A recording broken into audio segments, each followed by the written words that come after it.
আজ মা বানাচ্ছে শুটকি মাছের তরকারি। আমরা নিচে বেগুন, ঝিঙে, আলু, কুমড়ো আর তলার দিকে কিছু বিনসও আছে, এই করা তরকারি। তো এখানে নিজের ইচ্ছে মতো সবই দেওয়া যায়। এর সাথে আমরা নেব কাঁঠালের যে সিডসগুলো হয় সেগুলো। এটা অবশ্য কিছুদিন ধরে জিনিসটাকে বানাতে হয়েছে। আমি বেশ কয়েক সপ্তাহ আগে একটা কাঁঠাল খেয়েছিলাম, আমার চ্যানেলে দেখবে ভিডিও আপলোড করা আছে। সেই কাঁঠালের যে সিডসগুলো সেগুলোকে রোদে শুকিয়ে তারপর সেদ্ধ করে এই লুকটা এসছে। এটাও আমরা এই শুটকি মাছের তরকারিতে দেবো। আর এটা হলো শুটকি মাছ, এটা ব্লিঙ্কিট থেকে এনেছি, কিন্তু এক প্যাকেটই পেয়েছি, তাই এইটুকুই হয়েছে, কারণ এতখানি তরকারির মধ্যে এইটুকু শুটকি মাছটা একটু কম হয়ে গেল, কিন্তু কিছু করার নেই। এখন ব্লিঙ্কিটে এক প্যাকেটই পেলাম, আর পেলাম না। তো এনিওয়েজ এই মাছটাকে নুন দিয়ে ভিজিয়ে রাখা হয়েছে। আর এরপর আমরা শুরু করবো রান্না। এখানে দুটো গোটা পেঁয়াজ কুচনো আছে।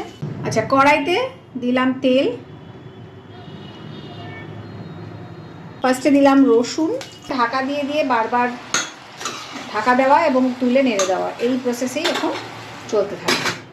রান্না অলমোস্ট হয়ে এসছে, এটা ফুললি ডান, তাই গ্যাস এখন বন্ধ। এটা জাস্ট চাপা দিয়ে রাখবো। Now it's time to serve. আচ্ছা, এবার হলো আমার শুটকি মাছ দিয়ে ভাত মেখে খাওয়ার টাইম। তো এই আমার শুটকি মাছ, এবার লেটস ট্রাই।